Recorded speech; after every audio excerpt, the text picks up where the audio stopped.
जय हिंद दोस्तों।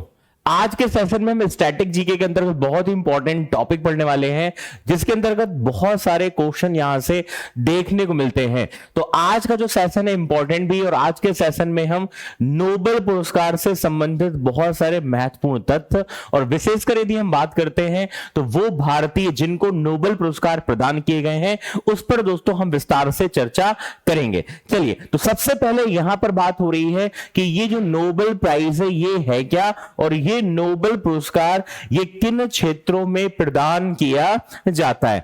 यदि मैं नोबेल पुरस्कार की बात करता हूं, नोबेल प्राइज की बात करता हूं, तो आप नीचे आपको एक फोटो दिख रही है, ये कौन है? तो इनका नाम है दोस्तों अल्फ्रेड नोबेल। इनका नाम क्या है? तो इनका नाम है अल्फ्रेड नोबेल, जिनकी याद में यह पुरस्कार प्रदान किया जाता है। ठीक है, सबसे पहले पॉइंट की बात करें, अल्फ्रेड नोबेल कौन थे और आखिर इनकी याद में यह पुरस्कार क्यों प्रदान किया जाता है। तो अल्फ्रेड नोबेल रहने वाले थे स्वीडन के, और इनका जो जन्म है, बर्थ, वो है 1833 1833 में इनका जन्म हुआ था। 1833 में इनका जन्म हुआ था, और वो जन्म कहां हुआ था? तो इनका जन्म स्वीडन में हुआ था। कहां पर हुआ था? तो इनका जन्म स्वीडन में हुआ था। नाम है अल्फ्रेड नोबेल। ठीक है, दूसरा पॉइंट यहां पर यह बनता है कि अल्फ्रेड नोबेल जी ने 1867 अर्थात 1867 में डायनामाइट की खोज की। दोस्तों, जब इन्होंने डायनामाइट की खोज की तो उस समय देखा जाए वैश्विक तौर पे कहीं ना कहीं एक्सप्लोजिव के तौर पे विस्फोटक की डिमांड भी बहुत ज्यादा थी। तो डायनामाइट की जब इन्होंने खोज की तो इसके बाद से इन्हें विशेष पहचान देखने को मिलती है। तो एग्जाम में कई बार पूछा जाता है कि अल्फ्रेड नोबेल के द्वारा डायनामाइट की खोज, या डायनामाइट की जो खोज है वो किनके द्वारा की गई। तो यहां पर याद रखना है, नाम है आपका अल्फ्रेड नोबेल। दूसरे पॉइंट की बात करें तो 1867 में जब इन्होंने डायनामाइट की खोज की तो उन्हें वैश्विक जगह से इतना सम्मान, इतना पुरस्कार, हर जगह इन्हें सराहना देखने को मिलती है, और लोग इनको बहुत ज्यादा कहीं ना कहीं सम्मानित करते हैं। हर एक फील्ड में इनको सम्मान देखने को मिलता है 1867 के बाद, जब डायनामाइट की इन्होंने खोज की। दोस्तों, इनकी डेथ होती है ना, इनकी जो डेथ है वो हुई थी 10 दिसंबर 1896 1896 में। 10 दिसंबर 1896 ये वो वर्ष था जब अल्फ्रेड नोबेल का निधन हो गया था।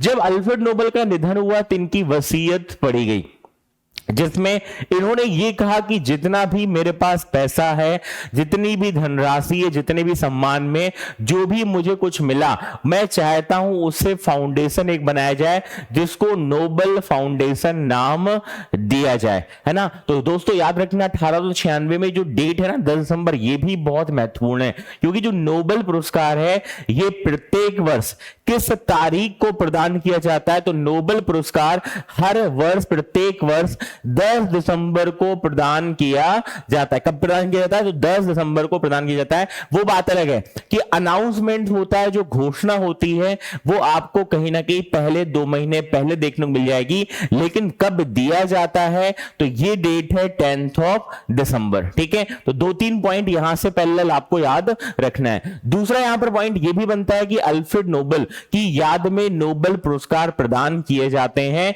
और जब नोबेल दोस्तों फाउंडेशन बना उसके बाद सन 1901 अर्थात 1901 ये वो वर्ष है जब से नोबेल पुरस्कार स्टार्ट किए गए। तो नोबेल पुरस्कार की दोस्तों स्टार्टिंग है, नोबेल पुरस्कार कब से प्रदान किए गए? तो 1901 से नोबेल पुरस्कार दिए जाते हैं। तो जब भी हम यहां पर कहीं ना कहीं विश्व में सबसे बड़े सम्मान की बात करते हैं तो हमारा नाम नोबेल पुरस्कार का देखने को मिलता है। और जो नोबेल पुरस्कार है ये कितने फील्ड में, कितने क्षेत्र में दिए जाते हैं? तो दोस्तों ये 6 क्षेत्र में प्रदान किए जाते हैं। फिजिक्स हो गया, केमिस्ट्री है, मेडिसिन है, पीस है, इकोनॉमिक्स है और लिटरेचर है। लेकिन इतना आप याद रखोगे, जब 1901 में यह नोबेल पुरस्कार स्टार्ट किए गए थे तब उस समय अर्थशास्त्र अर्थात इकोनॉमिक्स को नहीं जोड़ा गया था। मतलब जब हम इकोनॉमिक्स की बात करते हैं, अर्थशास्त्र की बात करते हैं, तो 1901 में अर्थशास्त्र को छोड़कर बाकी जो 5 कैटेगरी हैं उनमें नोबेल पुरस्कार स्टार्ट हो गए थे। लेकिन जब हम अर्थशास्त्र की बात करते करते हैं या हम नोबेल में आपका इकोनॉमिक्स की बात करते हैं तो 1968 में अर्थशास्त्र के नोबेल की स्थापना की गई थी। कुछ ये पैरेलल पॉइंट है जो आपको यहां पर याद रखने हैं, ठीक है। और इसके अंतर्गत यदि हम धनराशि की बात करें तो नोबेल पुरस्कार के अंतर्गत अभी यदि वर्तमान हम बात करते हैं तो वर्तमान हमें यहां पर दोस्तों याद रखना जो नाम है वो देखने को मिलता है 11 मिलियन स्वीडिश क्रोनर। मतलब कितनी धनराशि, तो यहां पर धनराशि दोस्तों 11 मिलियन है ना, 11 मिलियन। अगला नाम आएगा स्वीडिश क्रोनर है ना, इतनी धनराशि इसमें प्रदान की जाती है। क्लियर, ये सारा डेटा आपको अपडेटेड बताया जा रहा है। चलिए, तो अब हम जानते हैं कि आखिर नोबेल पुरस्कार संबंधित महत्वपूर्ण तथ्य क्या है, और भारतीयों में हम बात करें तो कौन कौन से भारतीयों को यह पुरस्कार से सम्मानित किया गया है। तो सबसे पहले यहां पर आप देखिएगा, तो जब हम नोबेल पुरस्कार की बात करेंगे तो उसके अंतर्गत पहला तथ्य है कि नोबेल पुरस्कार किसकी याद में प्रदान किया जाता है। तो दोस्तों स्वीडन के वैज्ञानिक जिनका नाम है अल्फ्रेड नोबेल, इनकी स्मृति में यह सम्मान प्रदान किया जाना शुरू हुआ और वो है 1901 अर्थात 1901। तो हम जब नोबेल प्राइज की बात करेंगे तो एस्टैब्लिशमेंट है इसका 1901, और ये किसकी याद में, स्वीडिश जो साइंटिस्ट है जिनका नाम है अल्फ्रेड नोबेल, इनकी याद में प्रदान किया जाता है। अब अगला पॉइंट बनता है ये कितने क्षेत्रों में दिया जाता है। तो दोस्तों ये 6 क्षेत्रों में,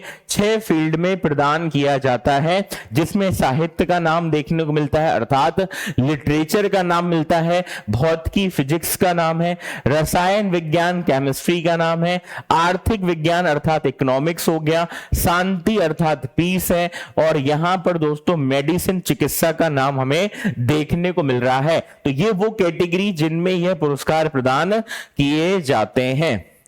अब यहां पर एक पॉइंट आपको और याद रखना है, जनरली दोस्तों ये जो 6 आपको फील्ड दिख रही हैं, इनमें यदि मैं पीस की बात करता हूं, शांति की बात करते हैं, तो जो पीस का अवार्ड है ये नॉर्वे के द्वारा प्रदान किया जाता है ना। शांति का जो नोबेल है ये नॉर्वे देता है, बाकी जितने भी नोबेल पुरस्कार, जितने भी फील्ड आपको दिख रहा है, ये सब स्वीडन के द्वारा प्रदान किया जाता है। चलिए अगले पॉइंट की बात करते हैं। तो दोस्तों अगले पॉइंट की बात करें, जैसे कि आप देख पा रहे हैं जो हमने यहां पर पॉइंट डिस्कस किए थे, तो ये 6 वो फील्ड हैं जिनमें नोबेल पुरस्कार प्रदान किया जाता है। जिसमें सबसे टॉप पे आप देख रहे हैं, तो टॉप पे हमारा फिजिक्स लिखा हुआ है, अर्थात यहां पर पहला जो नाम है ये भौतिकी का आता है। नाम किसका आता है, तो ये नाम भौतिकी का हमें देखने को मिलेगा। और आप नीचे देख भी पा रहे हैं royal Swedish academy of science के द्वारा फिजिक्स का नोबेल पुरस्कार प्रदान किया जाता है। दूसरे पॉइंट की बात करें, दूसरा हमारा जो नाम यहां देखने को मिल रहा है वो हमें केमिस्ट्री अर्थात रसायन का देखने को मिल रहा है ना। किसका मिल रहा है, तो रसायन का नाम हमें यहां पर देखने को मिल रहा है। अगले पॉइंट की बात करें तो रॉयल स्वीडिश है ना एकेडमी ऑफ साइंस के द्वारा यह केमिस्ट्री का नोबेल पुरस्कार प्रदान किया जाता है। अगले पॉइंट की बात करें तो यहां पर चिकित्सा अर्थात मेडिसिन का नाम देखने को मिल रहा है। तो जब हम चिकित्सा की बात करेंगे तो चिकित्सा के अंतर्गत हमें यहां पर नाम देखने को मिल रहा है the Nobel assembly eight Karolinska institute है ना, इनके द्वारा यह प्रदान किया जाता है। और लिटरेचर की बात करें जिसको हम साहित्य के नाम से जानते हैं, तो साहित्य के क्षेत्र में यह पुरस्कार द स्वीडिश एकेडमी के द्वारा प्रदान किया जाता है। अगला नाम हमें पीस का दिख रहा है, अर्थात यहां पर अगला नाम शांति का देखने को मिल रहा है। और शांति पीस के अंतर्गत यदि मैं बात करूं, मैंने पहले भी डिस्कस किया है, नॉर्वे का नाम देखने को मिल रहा है और नोबेल कमेटी के द्वारा दोस्तों ये सम्मान से सम्मानित किया जाता है। नोबेल पुरस्कार बहुत महत्वपूर्ण सम्मान है, सबसे इंपॉर्टेंट है। अगला नाम आता है इकोनॉमिक है ना, साइंस का नाम अर्थात यहां पर अर्थशास्त्र का नाम देखने को मिल रहा है। और जब हम अर्थशास्त्र की बात करेंगे तो आप देख पा रहे हैं, आपको मैं पॉइंट पहले बता दिया था, ये जितने भी अवार्ड आपको देखने को मिल रहे हैं सबकी स्थापना या सब स्टार्ट हो गए थे 1901 में, अर्थात यहां 1901 लिख दीजिए। ठीक है, चिकित्सा में 1901 लिख दीजिए, लिटरेचर में 1901 लिख दीजिए, है ना, पीस में लिख दीजिए। लेकिन बस इतना याद रखना, जब हम इकोनॉमिक्स की बात करते हैं, जब हम अर्थशास्त्र की बात करते हैं, तो अर्थशास्त्र में ये जो वर्ष है ये 1968 मिलेगा, अर्थात 1968 मिलेगा। तो क्रिएटेड इन 1968 बाय स्वीडिश, है ना, central bank royal Swedish academy of science के द्वारा यह पुरस्कार से सम्मानित किया जाता है। तो ये कुछ पैरेलल पॉइंट है जो आपको यहां पर नोट जरूर करने होंगे। ओके, ठीक है। चलिए दूसरे पॉइंट की बात करें तो यहां पर अगला इंपॉर्टेंट पॉइंट है कि ये जो सेरेमनी होती है कहां पर होती है, तो ये स्टॉकहोम में होती है। कहां पर होती है? स्टॉकहोम में होती है। और स्टॉकहोम की बात करें तो यहां पर स्वीडन का नाम हमें देखने को मिलता है जो कि इसकी कैपिटल है। तो स्टॉकहोम स्वीडन के अंतर्गत सेरेमनी होती है। और ये कब होती है तो याद रखना, ये है डेट 10 दिसंबर। और हम सभी को पता है कि अल्फ्रेड नोबेल जी की जो पुण्य तिथि है, डेथ एनिवर्सरी है, वो है 10 दिसंबर। इसलिए प्रत्येक वर्ष यह जो सम्मान प्रदान किया जाता है ये 10 दिसंबर को प्रदान किया जाता है, जबकि इससे पहले अनाउंसमेंट हो जाती है। लेकिन इतना कुछ पॉइंट है आपको याद रखना है। जबकि यहां पर हम पीस की बात करते हैं तो पीस में बस इतना याद रखिएगा, ओस्लो का नाम देखने को मिलेगा और ओस्लो के अंतर्गत नॉर्वे का नाम यहां पर मिलता है। ठीक है, तो जो पीस का नोबेल है वो केवल नॉर्वे देता है, बाकी सारे आपको याद रखना है यहां पर स्वीडन का नाम हमें देखने को मिलेगा। चलिए अगले पॉइंट की बात कर रहे हैं।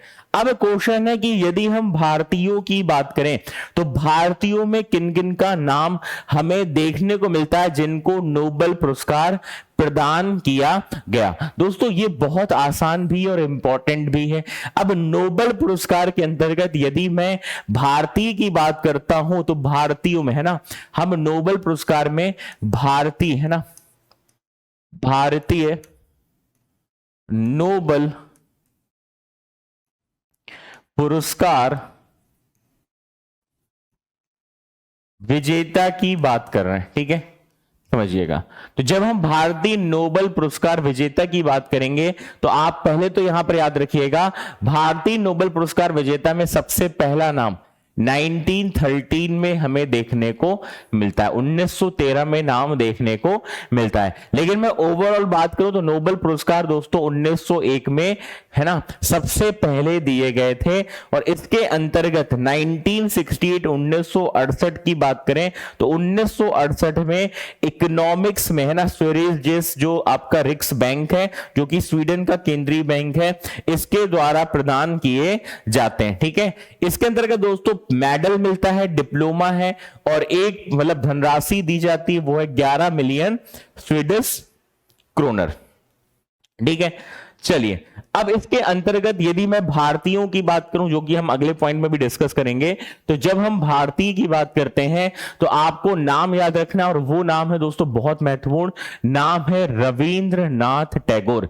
रविंद्रनाथ टैगोर जी को सबसे पहले आपका नोबेल पुरस्कार से सम्मानित किया गया था, भारतीय की बात करें। और आप सभी को यह भी पता है जब रविंद्रनाथ टैगोर की बात करते हैं तो उनकी कृति में नाम देखने को मिलता है और वो नाम हमें गीतांजलि का देखने को मिलता है। और जब उसका ट्रांसलेशन हुआ तब लोगों को समझ में आया कि वास्तविकता में गीतांजलि है क्या। चलिए अगले पॉइंट की बात करें, सबसे कम उम्र की, वो आपके व्यक्ति या महिला जिनको नोबेल पुरस्कार से सम्मानित किया गया है। तो आप देख रहे हैं यदि मैं सबसे कम उम्र की बात करूं तो सबसे कम उम्र में 17 साल, है ना, जब इनको नोबेल प्रदान किया गया था तब इनकी उम्र 17 वर्ष थी। और इनका नाम क्या है? तो इनका नाम है मलाला यूसुफजई। और ये दोस्तों पाकिस्तान से बिलोंग करती हैं। कहां से? तो ये पाकिस्तान से बिलोंग करती हैं। और इनको 2014 में, है ना, 2014 में कैलाश सत्यार्थी भारतीय हैं जो विदिशा से बिलोंग करते हैं, इनके साथ में नोबेल शांति पुरस्कार से सम्मानित किया गया था। कई बार ऐसा होता है कि नोबेल संयुक्त रूप से भी आपको देखने को मिलते हैं, और कई बार ऐसा भी होता है दो देश जो नेबर हैं उनके किसी व्यक्तियों को विशेष रूप से प्रदान किया जाता है, जिससे सौहार्दता और बाकी जो चीजें हैं ना, पीस शांति है, वो प्रॉपर तरीके से है ना बना रहे। इसके अंतर्गत यदि हम बात करें सबसे कम उम्र में नोबेल पुरस्कार जो विजेता है उनका नाम है मलाला यूसुफजई, और इनको 2014 में कैलाश सत्यार्थी के साथ में नोबेल से सम्मानित किया गया था। तो आखिर इन्होंने ऐसा क्या किया जो इनको नोबेल प्रदान किया गया? तो सबसे पहले हम नाम यहां समझ लेते हैं, और यह नाम है मलाला यूसुफजई का। दोस्तों जब हम मलाला यूसुफजई की बात करते हैं, ये पाकिस्तान की रहने वाली, ये पाकिस्तान की रहने वाली हैं, और इन्होंने है ना पाकिस्तान में जो गर्ल्स का एजुकेशन है, ठीक है, जो महिला का साक्षरता है, शिक्षा की बात कही, और इन्होंने वहां पर जो मदरसे हैं, बाकी शिक्षा है, उस पर बहुत जोर डाला, प्रचार प्रसार किया कि शिक्षा महिलाओं के लिए बहुत ज्यादा जरूरी है। लेकिन दोस्तों जब हम पाकिस्तान की बात करते हैं, अफगानिस्तान की बात करते हैं, तो आपको पता है वहां जब हम आतंकवाद की बात करते हैं तो वो कभी भी शिक्षा पर फोकस नहीं करते हैं, इसलिए इनका बार बार विरोध होता रहा।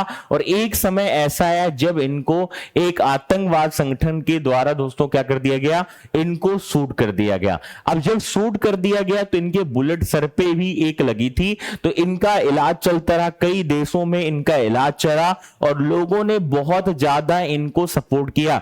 हर एक देश से इनको समर्थन देखने को मिला, क्योंकि शिक्षा के स्तर पे आप इतना बेहतर काम कर रहे थे और आपकी स्थिति कुछ ऐसी हो गई। इसलिए जब ये स्वस्थ होकर आई तो इन्हें सबसे पहले नोबेल शांति पुरस्कार के लिए चुना गया, और 2014 में ये सबसे कम उम्र की महिला देखने को मिल रही है, 17 साल की है, उस समय थी 17 साल की है ना, 2014 की बात कर रहे हैं, तो जिनको नोबेल से सम्मानित किया गया। क्लियर भैया? चलो अगले पॉइंट की बात करें, जो कैलाश सत्यार्थी का नाम हमें देखने को मिल रहा है, ये विदिशा से बिलोंग करते हैं, विदिशा मध्य प्रदेश से बिलोंग करते हैं, ठीक है, ये विदिशा मध्य प्रदेश से बिलोंग करते हैं, और इनकी बहुत सारी पॉपुलर एक किताब है, जिसमें एक किताब का नाम आता है आजाद बचपन की ओर, आजाद बचपन की ओर, है ना, आजाद बचपन की ओर, ये इनकी एक बहुत पॉपुलर किताब है। और इन्होंने बचपन बचाओ आंदोलन, इन्होंने बचपन बचाओ आंदोलन की भी नींव रखी थी। अब ये क्या है समझ लेते हैं, ये इनकी क्या है किताब है, ठीक है, और ये इनका संगठन है जिसकी इन्होंने स्थापना की थी, बचपन बचाओ आंदोलन की।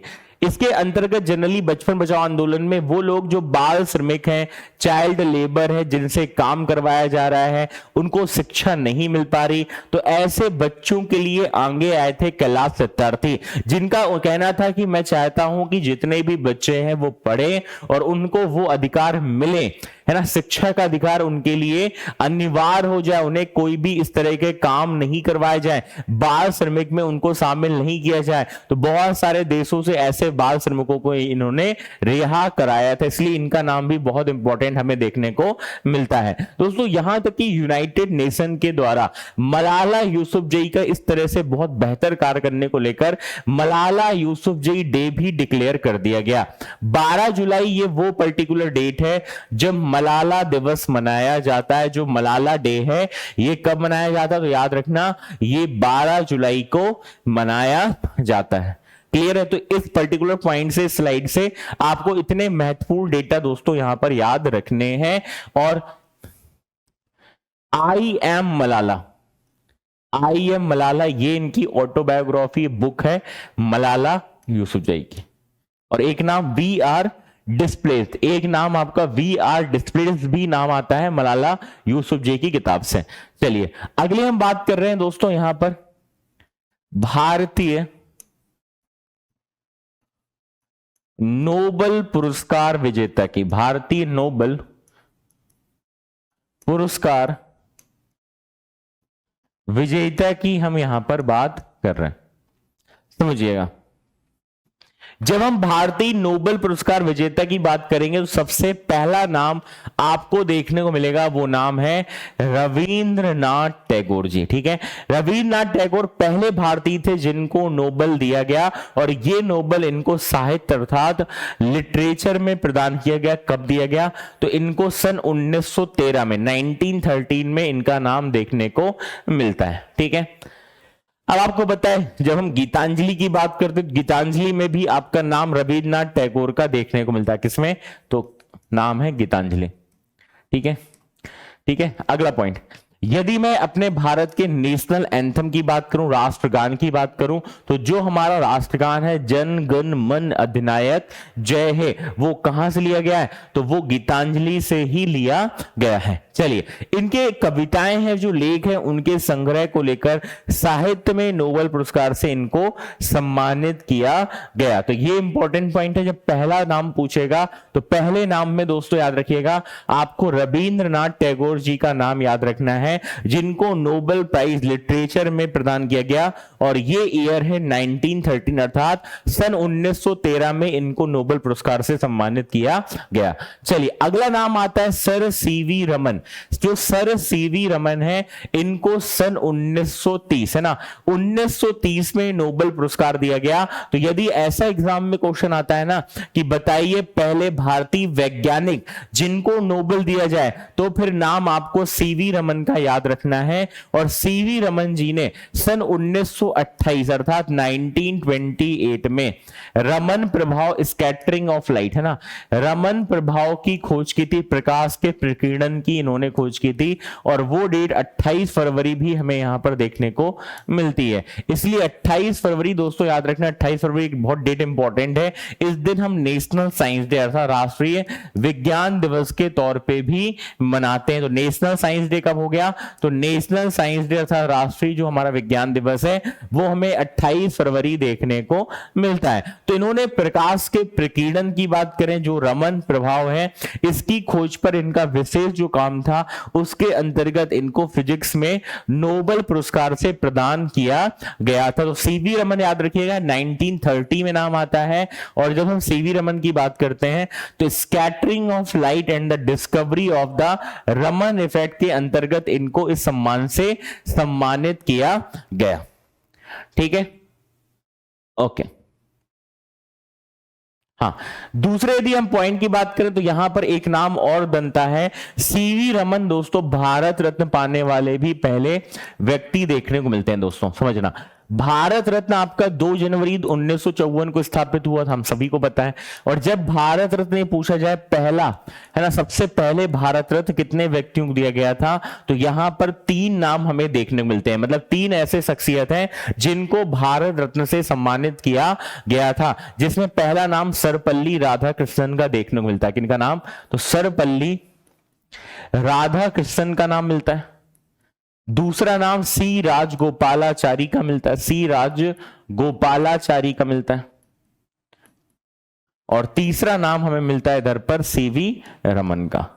तो ये 3 वो नाम है जिनको भारत रत्न से सम्मानित किया गया था। लेकिन इनमें यदि मैं बात करता हूं तो सीवी रमन का भी नाम आपको यहां पर दिखाई दे रहा है। तो ये पॉइंट भी आप याद रखना। तो इनको 1954 में भारत रत्न, जो हमारे भारत का हाईएस्ट सिविलियन अवार्ड है, उससे भी इनको सम्मानित किया जा चुका है। चलिए, अगला नाम आता है 1968 और ये नाम आता है हरगोविंद खुराना। अब यदि मेडिसिन की बात करेगा, चिकित्सा की बात करेगा, चिकित्सा में सबसे पहले किस भारतीय को नोबेल से सम्मानित किया गया था, तो यहां पर नाम आता है हरगोविंद खुराना का। और हरगोविंद खुराना जी को आप याद रखना, मेडिसिन अर्थात चिकित्सा के क्षेत्र में नोबेल से सम्मानित किया गया था, और यह वर्ष था 1968। और इन्होंने अनुवांशिक कोड की व्याख्या और प्रोटीन संश्लेषण में इसके कार्य के अंतर्गत दोस्तों इनको नोबेल से सम्मानित किया गया था।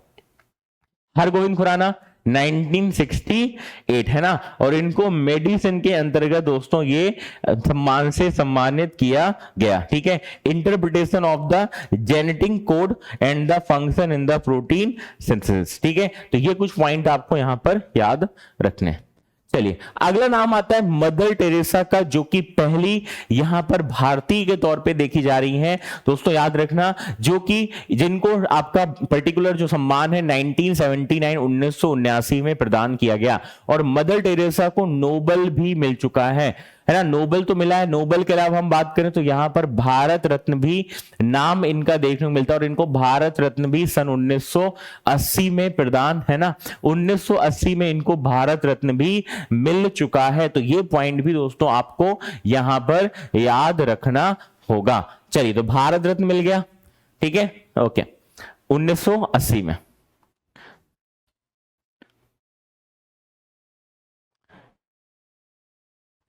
चलिए तो मदर टेरेसा की हम यहां पर बात कर रहे हैं, तो मदर टेरेसा जी को 1979 में नोबेल से सम्मानित किया गया।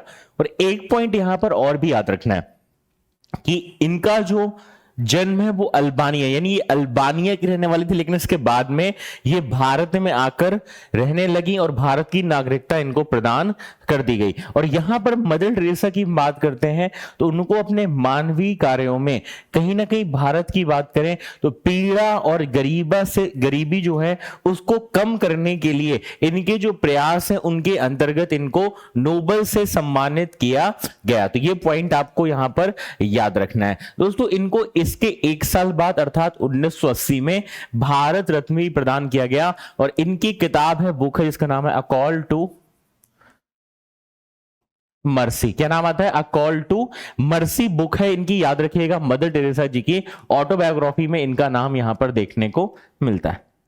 अगले पॉइंट की बात करें, अगला नाम आता है सन 1983 में और 1983 में सुब्रमण्यम चंद्रशेखर जी को नोबेल से सम्मानित किया गया, और इनको नोबेल भौतिकी अर्थात फिजिक्स में प्रदान किया गया। इनकी यदि हम नोबेल की बात करें तो इनको सितारों की संरचना विकास पर उनके विशेष कार्य के लिए नोबेल से सम्मानित किया गया। ठीक है, तो यह नाम आता है सुब्रमण्यम चंद्रशेखर का। तो याद रखिएगा, इनको फिजिक्स में नोबेल दिया गया। कब दिया गया?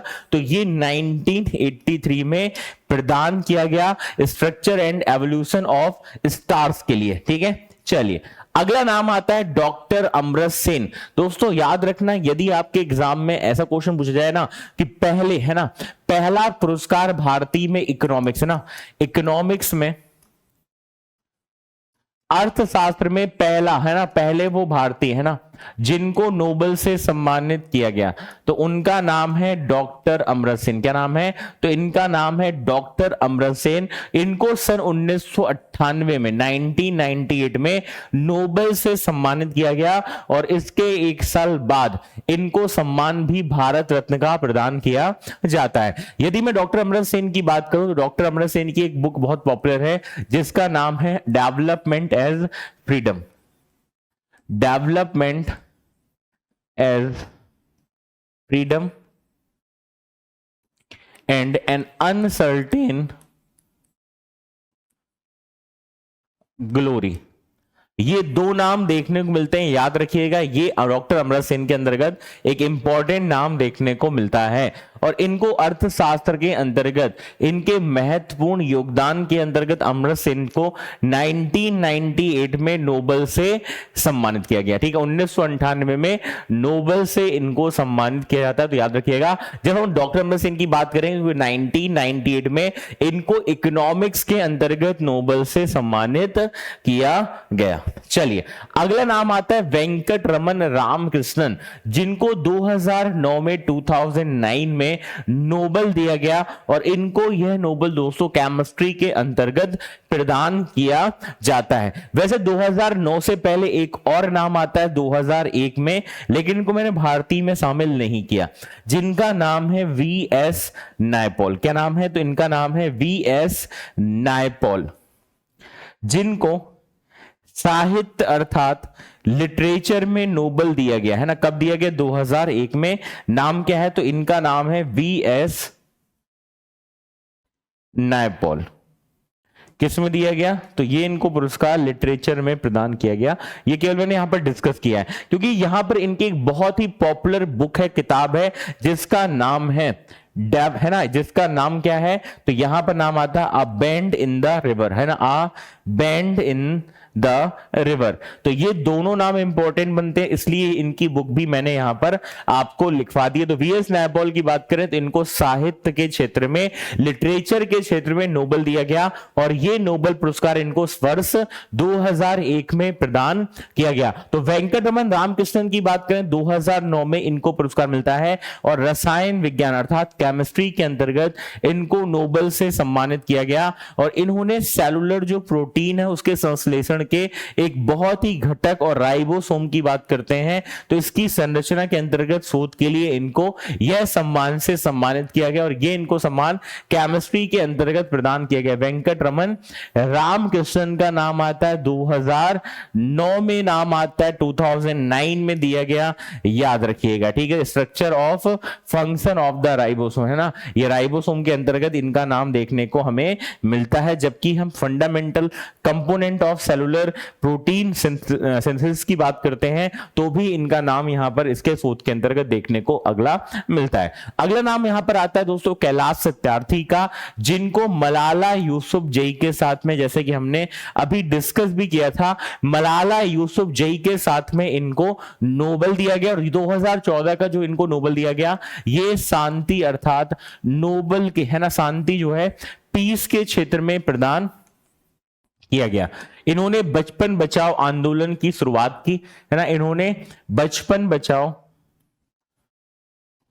आंदोलन की शुरुआत की, ठीक है, ये आपको यहां पर याद रखना है, ठीक है। 2014 में किनके साथ दिया गया, तो मलाला यूसुफजई के साथ में दिया गया और इन्होंने सभी बच्चों के शिक्षा के अधिकार की बात की, उसके बढ़ावा की बात करी और बाल श्रम और बाल शोषण से निपटने के लिए इनके अथक प्रयासों के लिए इनको ये नोबेल से सम्मानित किया गया। नाम है इनका कैलाश सत्यार्थी, ये पॉइंट भी आपको यहां पर याद रखना है। इनको किसके साथ दिया गया, तो मलाला यूसुफजई के साथ में नोबेल से सम्मानित किया गया। चलिए अगला नाम यहां पर आता है अभिजीत बनर्जी। 2019 सन 2019 में 2019 में इनको दोस्तों याद रखना नोबेल से सम्मानित किया गया। वो बात अलग है, ये भारत में नहीं रहते, लेकिन भारतीय मूल की हम बात करें तो अभिजीत बनर्जी को इकोनॉमिक्स है ना किसमें दिया गया, तो इनको अर्थशास्त्र इकोनॉमिक्स है ना, इकोनॉमिक्स के क्षेत्र में, अर्थशास्त्र क्षेत्र में ये इनको नोबेल से सम्मानित किया गया। नाम इनका अभिजीत बनर्जी और इंडियन अमेरिकन के तौर पे इनको जाना जाता है। 2019 में दिया गया और 2019 के बाद यदि हम बात करें तो अभी तक फिलहाल किसी भी भारतीय को अभी नोबेल पुरस्कार से सम्मानित नहीं किया गया है। आर्थिक विज्ञान के क्षेत्र में नोबेल पुरस्कार से इनको सम्मानित किया गया 2019 में और इनकी जो पत्नी जिनका नाम है एस्थर डुफ्लो और हार्वर्ड यूनिवर्सिटी के मिशेल जो क्रेमर हैं, इनके साथ में इनको आर्थिक विज्ञान के लिए इकोनॉमिक्स के लिए नोबेल दिया गया। तो याद रखना तीन नाम आ जाते हैं, एक तो इनकी वाइफ है एस्थर डुफ्लो, दूसरा मिशेल क्रेमर के साथ में अभिजीत बनर्जी का नाम देखने को मिलता है, ठीक है। अब दिक्कत होती है कि सर ये तो चलो ठीक है, ये आपने इतने सारे नाम बता दिए, लेकिन आखिर जब हम भारतीयों की बात करेंगे तो ये भारतीय नोबेल पुरस्कार, जो भारतीय नोबेल पुरस्कार है, इनको हम कैसे याद करें, पुरस्कार विजेता हम कैसे याद करें, तो जरा देख लीजिए। जब भी आपको भारतीय नोबेल पुरस्कार विजेता याद ना हो तो एक ट्रिक देख लो, किस ट्रिक से हम इसको बहुत आसानी से याद कर सकते हैं। तो ट्रिक है आपकी रवि सर हमारे आम ना बिके, रवि सर हमारे आम ना बिके। तो इससे आप कैसे ट्रिक याद रखिएगा, देखिएगा सबसे पहले नाम रवि आता है तो रवि से हो गए रविंद्रनाथ टैगोर है ना, यहां पर नाम आ गया रविंद्रनाथ टैगोर। अगला नाम आता है सर, तो सर से क्या हो गया, सर सीवी रमन, क्या नाम हो गया, सर सीवी रमन आपको नाम यहां पर देखने को मिलता है, ठीक है। हा से क्या हो गया, तो हा से नाम आ गया हमारा हर गोविंद खुराना, क्या नाम आ गया, हर गोविंद खुराना, ठीक है। मां से क्या आ गया, तो मां से यहां पर नाम मदर टेरेसा का देखने को मिलता है ना, मदर टेरेसा का नाम हमें यहां पर मां से देखने को मिलता है, मदर टेरेसा। ठीक है, अगली यदि हम बात करें तो यहां पर अगला नाम दोस्तों हमें आ दिख रहा है ना, और आ से हो गया डॉक्टर अमृत सेन। आम से क्या हो गया? डॉक्टर अमृत सेन। ठीक है, बात समझ आ रही है? तो आम से क्या हो गया? डॉक्टर अमृत सेन। ठीक है, हमारे आम ना बिके, तो यहां पर जो का आपको नाम दिख रहा है इससे नाम हो गया कैलाश